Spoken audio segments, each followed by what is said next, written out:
All right, so on this episode of Reflections, I suppose, for lack of a better word, where I don't use PowerPoints, don't use studies, don't bring you through a question I've had or a topic I want to cover, more so just opinion piece. I'm going to talk about how it is okay for you as a coach or as a person to not have all the answers, which is something that probably took me a while to understand, but I found it's best to just, at times, refer on rather than take that responsibility yourself unless you're pretty comfortable with it. So, for example, it's okay to not have all the answers for your clients. It's okay to not have the wherewithal or have the tactics or have the knowledge to take on a certain client, whatever their goal is around. So, at the start, let's say if someone came to me and they had a very, very specific goal that I hadn't really dealt with before, I might take them on, catch up on as much of that as I need to before we start, learn as I go and kind of things like that. But I suppose I was charging a price at the time where, those mistakes or those little niggles could be found out along the way. And I suppose that's probably a good part of starting out is your prices are low. Not that expectation is low, but you can afford to kind of use your clients as a sort of a case study or use them as examples, and you just have to be upfront with them.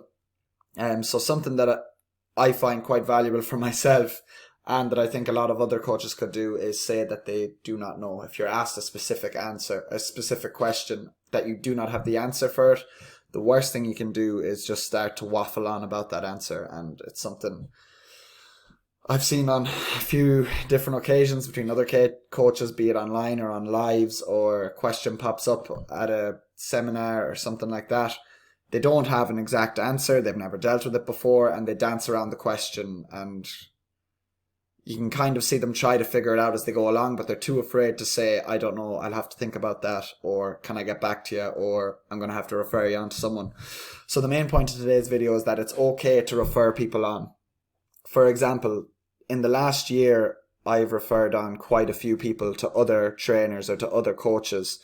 Be it people were looking for a GA specific running program, didn't want any gym training, just wanted a running program. I sent them to a guy I know who does those running programs because I would rather do it all together rather than just one piece. I don't really have a price point for that, so it's not something I do. I've had a woman who is my client want to get her mother on a nutrition program. Again, it's not really something I do. It's not something I'm comfortable with. I'm comfortable with making changes, I suppose, to your habits and your lifestyle and your eating habits and things like that. But the last thing I want to do is throw a nutrition plan at someone, especially someone who's a bit older. And it's not my niche. So again, I referred her on to someone else who deals with that, who does that, who will give her what she needs. A couple of weeks ago, an old client contacted me. So I'd had him, he'd been playing GA and wanted to get back into playing GA after coming home from abroad and had suffered past knee injuries, had surgeries and wanted to kind of build up around his knee and continue to play. There was a little bit of damage there, but the physio said as long as it's managed, he can play or whatever. So we did a lot of work with that, and then he kind of, after a while, realised that he actually didn't enjoy football as much as he thought. The knee was giving him too much bother, and he went into more endurance-y events. So I took him on. We did 16 weeks during the first lockdown, and we did a hell of a lot of volume.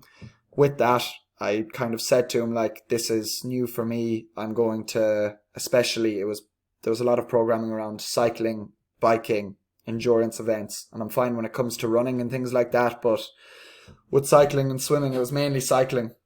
That was where I probably had the least amount of knowledge, so I started to up my own game at that. Kind of brought him as far as we both could bring each other. I brought him as far as he could. He got back in touch with me. We was going to go for a training plan again, and after kind of I had read up on exactly what his goals were, I knew a guy who was perfect for coaching him. Again, referred it on to the other guy because I know they're both going to be a lot happier doing that rather than me trying to bring him further than I brought him before. My base level knowledge of that hadn't risen since the last time we worked together, so I thought it unfair to promise him that I could take him further than I brought him beforehand. Just recently in the last week, I have a client who is currently coming home to Ireland and she wants to do some weightlifting and learn how to Olympic lift. Again, I'm not proficient. I'm proficient at doing the lifts to a certain extent. I'm not proficient at teaching the lifts, even though I have done with people before and it's worked out all right. Online, I have not done it. I'm not overly confident doing it online, so I've gotten her a weightlifting coach who's local who can do it with her. Again, referred out. So it's very important for you to understand that it doesn't have to be a scientific question that you don't know the answer to. It can be a very simple one.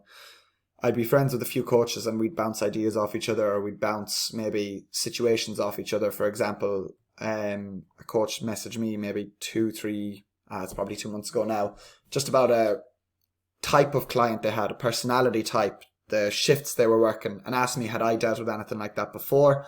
I gave them the exact information that I had used and what I had done in that situation. They took that and they applied it to their own. And vice versa, I would ask my friends who are coaches these kind of questions as well and try apply it to my own. The most important part is being upfront and honest. So if someone asks me a question, there's usually 3 things. I don't know, that's well out of my range.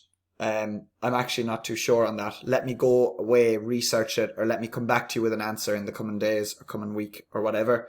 And then the other one is what people tend to usually do is just waffle around the answer, kind of dance around the question and not answer it directly, but indirectly answer it.